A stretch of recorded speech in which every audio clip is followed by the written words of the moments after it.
네, 우리 앞에 나와 있는 고린도전서 3장 1절에서 4절까지의 말씀을 같이 좀 읽어보도록 하겠습니다. 천천히 읽어보겠습니다. 시작. 형제 여러분, 나 또한 여러분에게 영적인 이들에게 하듯 말할 수 없습니다. 오히려 육적인 사람들 곧 그리스도 안에 있는 어린 아이에게 하듯 말했습니다. 나는 여러분에게 젖을 먹였고 제대로 된 음식을 주지 않았습니다. 아직 그것을 소화할 능력이 없었기 때문입니다. 그런데 여러분은 아직도 여전히 그럴 능력이 없습니다. 여러분이 여전히 육적이기 때문입니다. 여러분 중에 경쟁과 분쟁이 있는데 어떻게 육신적 존재가 아니라고 사람의 기준을 따라 사는 것이 아니라고 말할 수 있겠습니까? 어떤 사람은 나는 바울의 편이다 하고 어떤 사람은 나는 아볼로의 편이다 하고. 네, 고린도전서를 이어가고 있습니다. 오늘은 이제 3장 초반부에 나오는 내용을 잠시 살펴보고 또 특세 주간을 맞았기 때문에 조금 더 긴 기도의 시간을 가져보려고 합니다.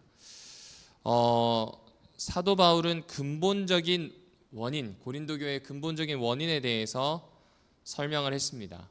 그리고 그 설명 다음에 이게 자꾸 설명해 주는 내용들이 있는데 한마디로 표현하면 고린도 교회가 잃어버린 그 한 가지가 있다는 이야기를 3장에서 하려고 하는 겁니다. 그러면 도대체 그 이야기가 뭔가 하나씩 살펴봐야 되겠죠? 그런데 그 전에 바울의 호칭에 좀 주목해 주시면 좋겠습니다. 여기 보면 형제 여러분이라는 표현을 씁니다. 아마 개역 개정 성경에는 형제들아라고 되어 있을 겁니다. 다투고 시기하는 사람들을 두고 교회에 문제를 일으키는 사람들을 두고 여전히 형제들아라는 말을 씁니다. 그런데 그것만큼이나 중요한 표현이 하나 있는데 이 사람들을 형제로 대한다고 하는 어떤 귀중히 여기는 태도도 중요하긴 한데 한 가지 더 있습니다. 그것이 무엇이냐면 개역개정 성경에는 신령한이라고 표현된 겁니다. 신령한 자들이라고 되어 있는데 원문 성경을 그대로 번역한 것에 보시면 영적인 이들 혹은 영적인 사람들이란 표현이 나옵니다. 대부분 이 신령하다라고 하면 어떤 영적인 것을 생각하거나 아니면은 직통 계시를 받는다거나 이런 쪽으로 많이 가져갑니다. 그런데 여기에 나오는 이 영적인 이들이라고 하는 표현은 제가 가로에 두었던 것처럼 성숙하다라는 뜻입니다. 그러니까 어떤 영적인 감화력이라든지 능력이 드러나는 게 아니라 어떤 사람이라고요? 성숙한 사람입니다. 그래서 지금부터 나온 이야기는 성숙하냐 성숙하지 않냐에 대한 이야기로 천천히 흘러가게 되는 겁니다. 그러면 지금 고린도 교회는 성숙하다는 이야기인가요? 성숙하지 않다는 이야기인가요? 성숙하지 않다는 이야기입니다. 근데 이게 고린도 교회만의 문제일까요? 잘 모르겠어요. 조금만 더 보실까요? 조금만 더 보시면 이 사람들의 문제에 대해서 무엇이라고 표현하냐면 육적이다라는 표현을 씁니다. 그런데 조금 이상하지 않나요? 육적인 사람들에 대한 이야기를 하는데 다른 바울 서신과 고린도 전서와 조금 다른 부분이 나옵니다. 대부분 육적인 것과 영적인 것을 분별할 때 에베소서만 보더라도 죄와 허물이다라고 명확하게 표현을 하거든요. 육적인 것은 죄와 허물 뭐 이런 식으로 표현을 해야 되는데 고린도 전서에서는 그런 표현을 찾을 수가 없더라고요. 대신에 뭐라고 표현하냐면 따라해 볼까요? 어린이. 그렇죠. 어린이란 표현을 써요. 그러니까 이 사람이 덜 성숙했다, 어린이다라는 표현을 쓰는 겁니다. 지금 바울이 가지고 있는 마음이 느껴지시나요? 사실 우리가 보기엔 틀려먹은 공동체예요. 그런데 그렇게 틀렸다라고 생각할 수밖에 없는 공동체를 미성숙한 아직 성장할 수 있는 어쩌면 그런 염원을 담았는지 모르겠어요. 그래서 어린이라는 표현을 쓰게 됩니다. 자, 그런데 여기까지 보면 그런 것 같은데 2절 후반부 3절까지 한번 넘어가 볼까요? 2절만 보더라도 이 이야기가 좀 다른 이야기인 게 느껴집니다. 여러분, 교회에 얼마 안 나온 사람에게 신앙이 좀 어린아이 같네요 하는 건 욕입니까? 욕이 아닙니까? 욕이 아니죠. 모르잖아요. 뭐 안식일에 예배드리러 와서 당장 일어서야 되는지 앉아야 되는지도 모르죠. 그러니 이 사람이 하는 모든 실수들은 사실상 다 용인해 줍니다. 그런데 모태신앙인이라면요, 바로 이야기가 나오죠. 부모한테 헛배웠나? 만약에 이 사람이 신앙 30년 40년 했다면 장로 집사 괜히 다셨나? 이 이야기가 나오게 됩니다. 무슨 이야기냐면 우리가 가지고 있는 미성숙의 문제가 시기에 따라 다를 수 있다는 겁니다. 그런데 지금 고린도 교회는 생긴 지 좀 된 교회예요. 생긴 지 적어도 15년 이상 된 교회입니다. 그 교회이기 때문에 지금 여전히 미성숙한 문제가 나타나서는 안 된다라는 겁니다. 자, 그럼 여기에서 미성숙하다는 게 뭔지를 조금 더 알고 싶었어요. 그래서 봤더니 지금 빨리 찾으실 수 있는 분을 찾아보시면 좋겠습니다. 고린도전서 2장 14절에 보시게 되면 그 내용을 요약하면 이렇습니다.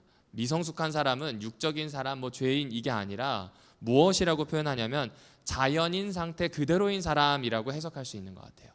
다시 말씀드릴게요. 어떤 사람이라고요? 자연인 그 상태 그대로인 사람입니다.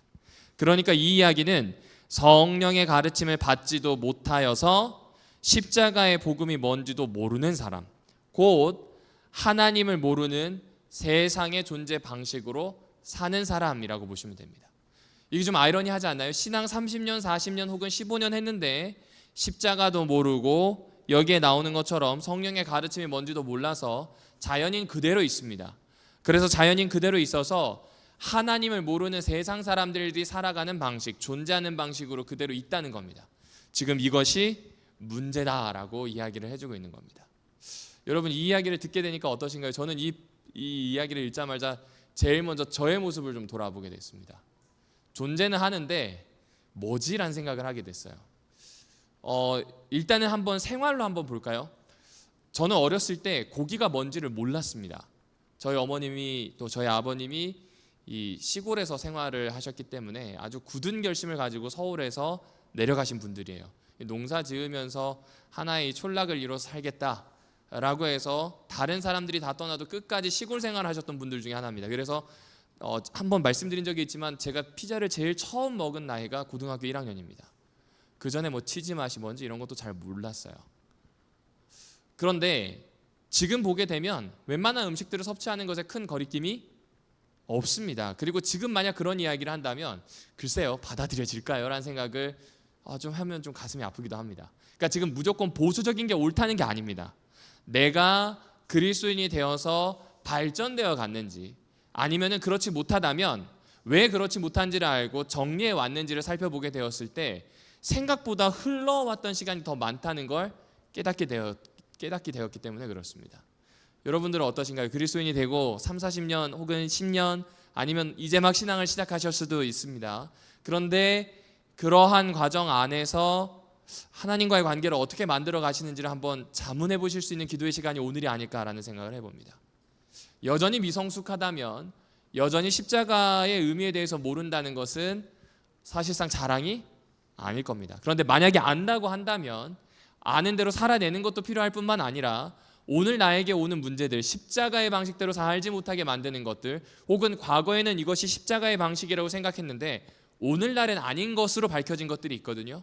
이런 것들을 두고 고민해야 될 필요가 있는 것 같습니다. 여러분은 어떻게 생각하십니까? 얼마 전에 뉴스에서 사람들이 보았을 때 여러 가지 생각을 하게 할 뉴스들이 꽤 많이 있더라고요. 동성결혼자가 있었고 그 중에 한 사람이 임신을 하게 됩니다. 그리고 이것이 우리나라의 최초의 커플입니다. 그것뿐만이 아니라 자연재해를 대하는 태도가 너무 다릅니다. 자연재해를 대할 때 정치인들은 정치적인 이슈로 해석하지만 조금 나이가 어리거나 환경단체에 있거나 대부분의 세계인들이 가지고 있는 것은 생존의 문제로 받아들이고 있습니다. 참 다르죠?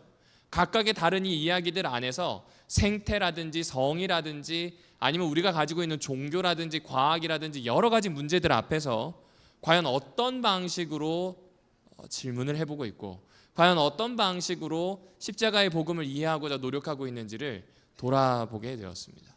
그러니까 이 바울의 이야기는 멀리 떨어진 게 아니에요. 내가 지금 여전히 육적인 사람이나 미성숙하거나 자연인의 상태로 머무르게 있는지를 살펴보아야 함을 우리에게 넌지시 암시적으로 이야기해주고 있는 것입니다. 자, 그러면 궁금한데요. 도대체 왜 이런 사달이 났을까요?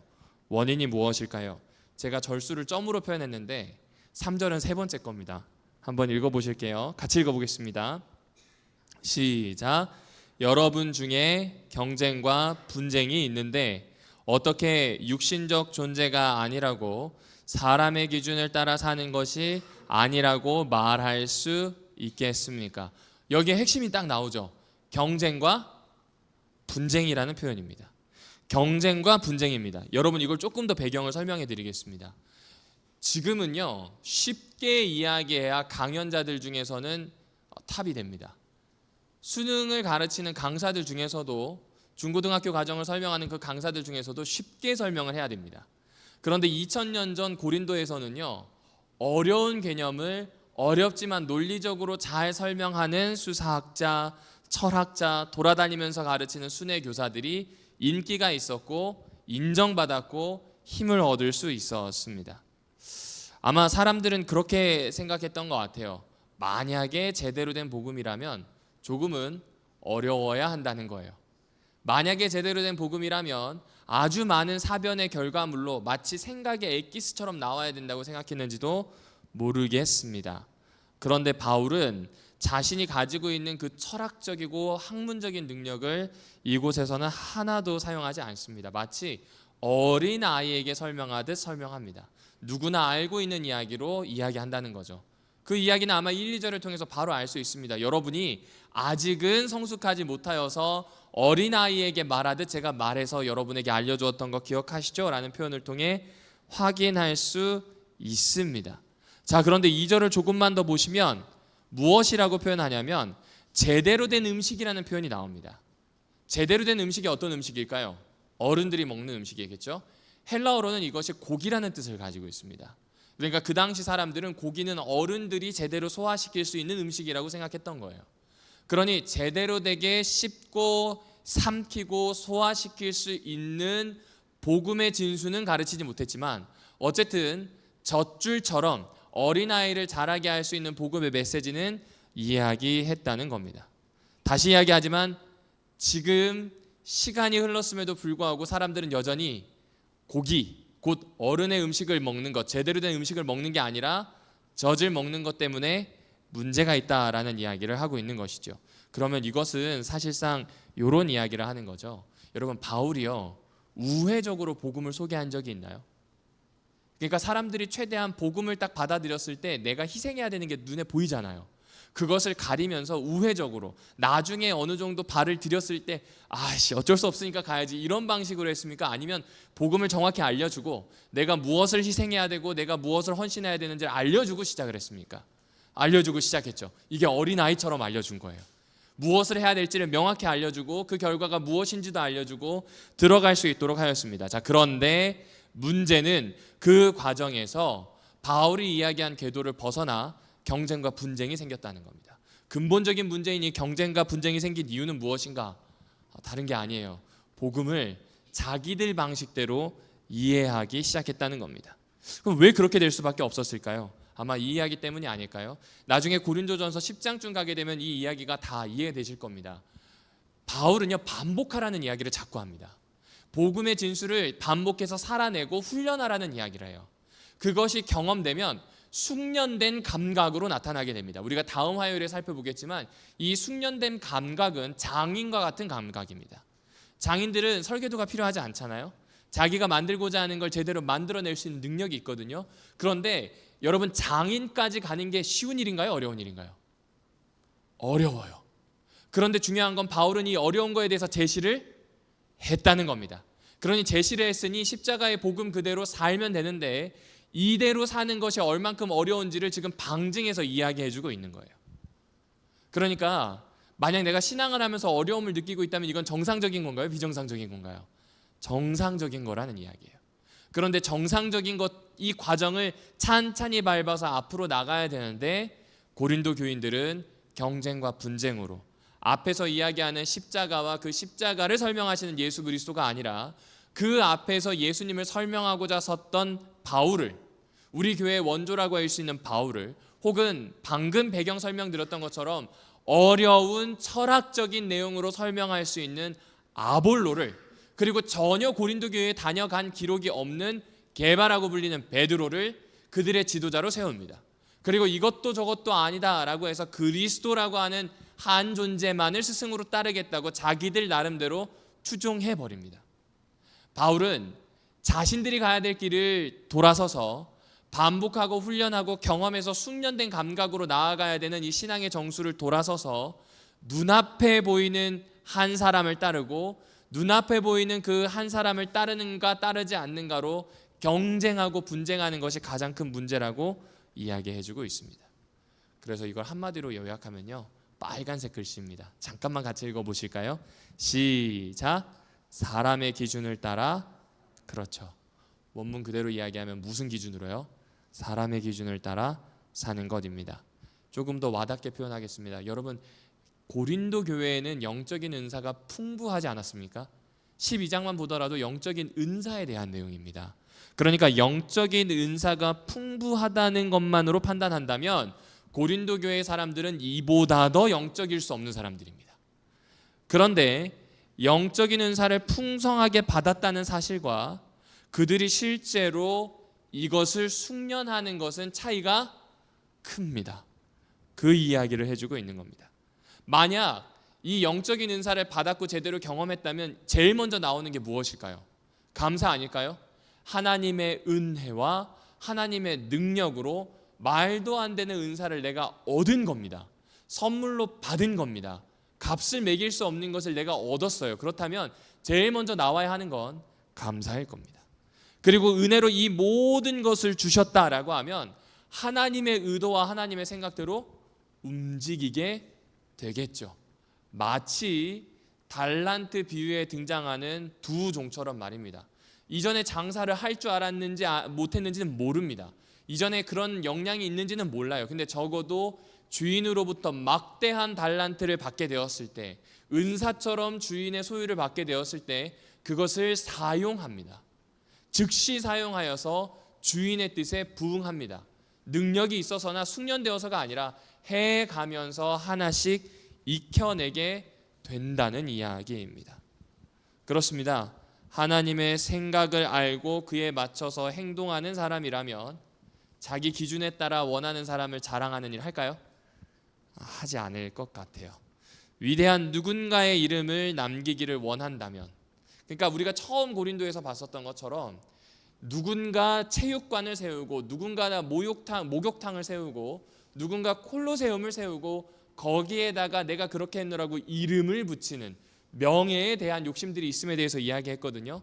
내 이름을 여전히 교회 안에서 예수의 이름이 아니라 내 이름을 혹은 내가 추종하는 사람의 이름을 남기기를 원한다면 사실상은 십자가를 모르는 사람, 사실상은 은사를 받았다 할지라도 제대로 되게 숙련되는 과정을 한 번도 겪어보지 못한 사람, 오랫동안 교회에만 있었던 사람이라는 이야기를 하게 되는 겁니다. 이 본문을 보면서 딴 사람 생각 안 나고 다 저만 생각이 났어요. 목회 10년 됐거든요. 목회 10년이 됐으면 베테랑이 돼야 됩니다. 그렇잖아요? 한번 바꾸어서 생각을 해보실까요? 가시는 직장을 한번 생각해 보시죠. 가시는 직장에서 장로님, 집사님들이 10년 이상 되셨다면 베테랑이세요. 어떤 환경에서든지 적응해서 무슨 일이든지 해내도록 되어 있습니다. 그런데 과연 나는 신앙을 시작한 걸 따져보니까 그냥 부모님 밑에서 태어난 거 말고요, 제가 제대로 신앙한 연차가 중1 때 이후니 거진 한 30년 가까이 되어가는 것 같아요. 거진, 그렇죠? 20년 후반대에 접어들었어요. 그러면 길게 신앙을 했는데 나는 뭐 하고 있었지? 라는 생각을 해보게 되었습니다. 그래서 본문을 가지고 올라올 때 이거 설교를 할 수 없을 것 같은데 이 생각을 너무 많이 하면서 오늘 올라왔어요. 똑같은 질문과 똑같은 자문을 한번 해보시기를 요청드립니다. 나뿐만 아니라 당신들도 그러니 한번 좀 바닥까지 같이 내려갑시다, 이런 이야기가 아니라 각자 하나님 앞에 무엇을 받았고 각자 하나님이 어떤 은사를 주셨는지에 대해서, 그리고 그거에 대해서 어떻게 반응했는지에 대해서 바울은 생각해보자고 이야기하고 있는 겁니다. 그리고 바울은 4절부터 이렇게 이어갑니다. 어떤 사람이 나는 바울의 편이다, 어떤 사람이 나는 아볼로의 편이다 하고 있는데 이런 것이 다 사람의 기준을 따르는 게 아닌가라는 이야기를 합니다. 그리고 5절에서 무엇이라고 이야기하냐면 그렇다면 아볼로는 무엇이고 바울은 무엇인지, 주가 각자에게 맡기신 일을 따라 그냥 일하는 종들인 것 아닌지, 이것에 대한 질문을 하고 있습니다. 여러분, 여기에서 오늘 이야기가 한마디로 요약이 됩니다. 지금 여기에서 아볼로와 바울은 종인가요, 지도자인가요? 종이에요.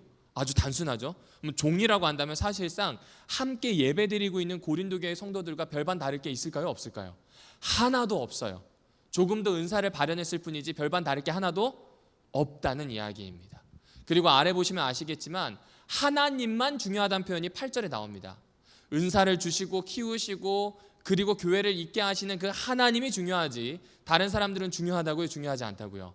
하나도 중요하지 않아요. 이게 이들의 일이 무가치하다는 게 아닙니다. 여러분 여기에 보시게 되면 심는 사람도 물을 주는 사람도 아무것도 아니다라는 제일 아래편에 보면 8절의 내용이 나오거든요. 이들의 노력이나 공적이 하나도 무가치하다는 이야기가 아닙니다. 클래스가 다릅니다. 쉽게 한번 설명을 해볼게요. 제가 만약에 여러분에게 돈을 주고 일을 시키면 여러분은 누구의 말을 들을까요? 만약 그 일터의 일꾼으로 계신다면 저의 말을 들어주실 거예요. 맞나요? 근데 이게 저와 함께 일하는 겁니까? 저와 함께 일하지 않는 겁니까? 함께 일하는 겁니다. 이 함께 일한다는 게 동역, 마치 바로 옆에 서서 똑같은 권위와 똑같은 능력을 가지고 일하는 게 아니라 주님께서 종으로 불러주셨고 여기서 나오는 이 섬긴다라고 하는 표현, 종이라고 하는 표현은 헬라어 그대로 번역을 하게 되면 집사라는 표현입니다. 이 집사라고 하는 표현은 어떤 표현이냐면 누군가 식사를 하고 있을 때 그 옆에서 음식을 서빙하는 사람입니다. 어쩌면 여기에서 집사라고 하는 이 직분이 어원이 왔는지 모르겠어요. 누군가에게 주의 음식을 누군가에게 주님의 복음을 서빙할 수 있는 사람이 집사의 직분이 아닌지 모르겠습니다. 어쨌든 그렇게 서 있는 사람이 누구냐면 바울과 아볼로예요. 다른 사람은 등장하지도 않아요. 그럼 바울과 아볼로가 하는 봉사는 주님과 함께하는 봉사는 맞아요. 하지만 서빙을 하도록 복음을 나눠주도록 명령하신 분이 하나님이세요. 그러니 그분의 권위와 바울과 아볼로의 권위는 차이가 날 수밖에 없다는 겁니다. 그러니 오직 하나님 외에는 누구도 자랑하거나 누구도 치켜 세울 필요가 하나도 없다는 걸 이야기하고 있죠. 무엇이 잘못된 걸까요? 특정 지도자를 추종하고 그리고 그런 분열이 일어나는 것은 사역자들의 위상이나 역할을 세속적인 것으로 자꾸 오해하기 때문입니다. 그렇다면 오늘 우리의 기도의 자리가 그런 자리가 되기를 원합니다. 여러분 우리가 가지고 있는 직분의 자리는요. 어떤 신학과 교수님이 말씀해 주셨던 것처럼 기대의 자리인 것 같아요. 제가 목사다워서 목사라고 불러주시는 게 아니라 좋은 목사가 되기를 바라는 마음 아니시겠습니까? 집사, 장로도 똑같은 이야기 아닐까요? 여러분이 가지고 있는 얼만큼의 공적이 아니라 하나님 앞에 타인들에게 대접하는 사람으로 서 있다고 하는 걸 생각하기 위해서 그렇게 불러주시는 것 아닐까요? 다시 제일 아래에 보시면 우리는 하나님 앞에서 함께 일하는 사람일 뿐 하나님만이 가장 중요하다는 이야기로 바울은 이 이야기를 이어가고 있습니다. 자, 그렇습니다. 자, 그러면 한 가지만 더 살펴보고 오늘 기도의 시간으로 들어갈게요.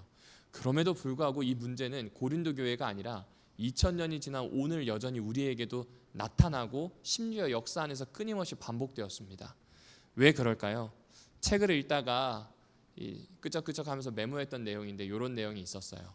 주님을 사랑한다는 말도 그의 뒤를 따른다는 말도 마음속 벅찬 느낌이 사실상 전부일 때가 많다는 겁니다.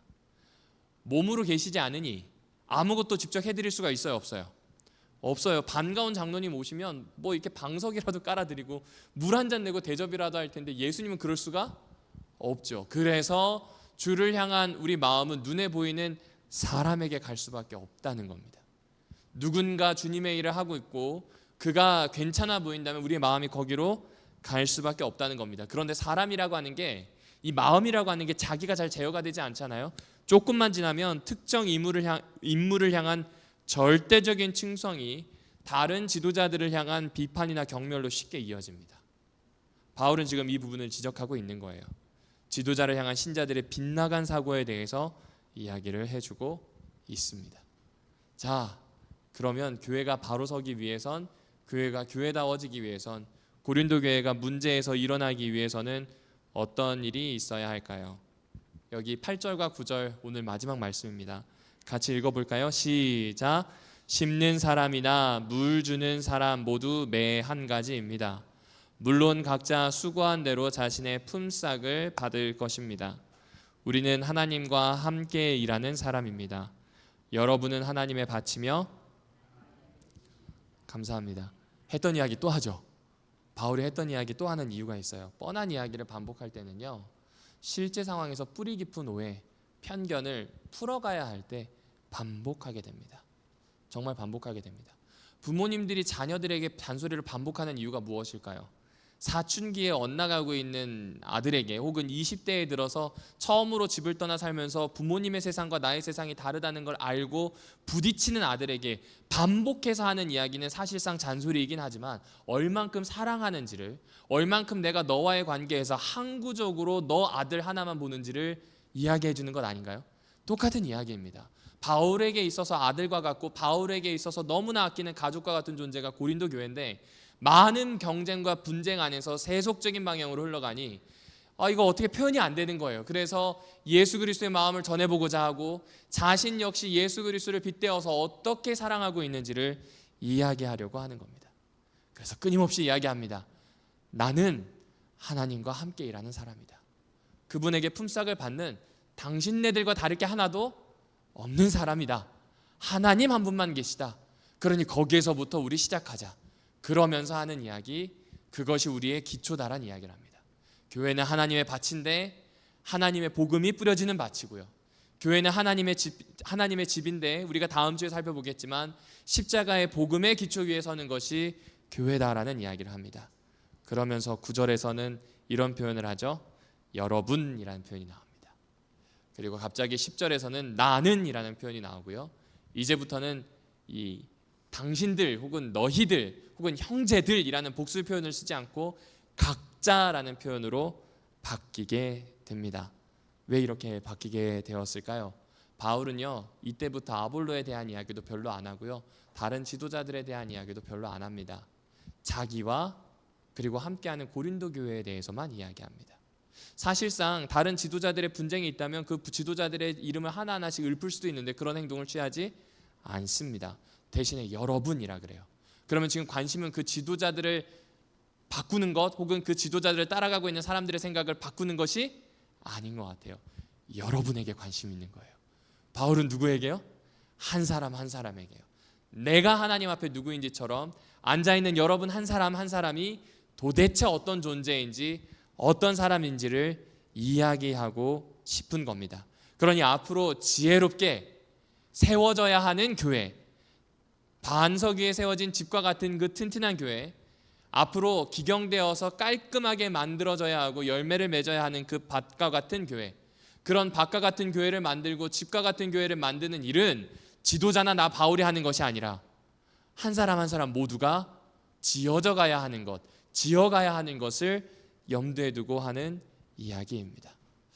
이 말씀을 묵상할 때 개인적인 것에서 다시 교회로 넘어오게 되었습니다. 여러분, 우리 교회는 사실상 새롭게 한 번 더 기회를 얻은 것일 수도 있겠다 생각이 듭니다. 사실 이 가지고 있는 경제적인 문제는 가정뿐만 아니라 공동체에게도 굉장히 큰 부담으로 다가옵니다. 그런데 잘 생각해 보면 각 사람 한 사람 한 사람이 어쩌면 하나님과 새롭게 연결되고 제고하고 멈춰 설 수 있는 또 다른 기회가 아닐까라는 생각을 해보게 됩니다. 이제 말씀을 줄이려고 합니다. 여러분, 이제는 바울의 권면처럼 지어져 갔으면 좋겠습니다. 여러분, 이제는 바울의 이야기처럼 여기에 나오는 바울이 그토록 원했던 것처럼 세속적인 존재 방식이 아니라 십자가에 기초한 존재 방식으로, 어린아이와 미성숙함이 아니라 장성하여서 제대로 된 음식을 씹을 수 있는 어른으로 함께 나아가셨으면 좋겠습니다. 그러기에 오늘 우리는 기도하려고 합니다. 가지고 있는 그 기도의 제목을 마음속 깊이 넣어주시고 이것이 씨앗이 되어서 어떤 방식으로 열릴지를 차분히 찾아가 보면 좋겠습니다. 오늘은 따로 마치는 기도가 없을 겁니다. 충분히 기도하시고 집으로 돌아가시면 되겠습니다. 지금 기도 제목을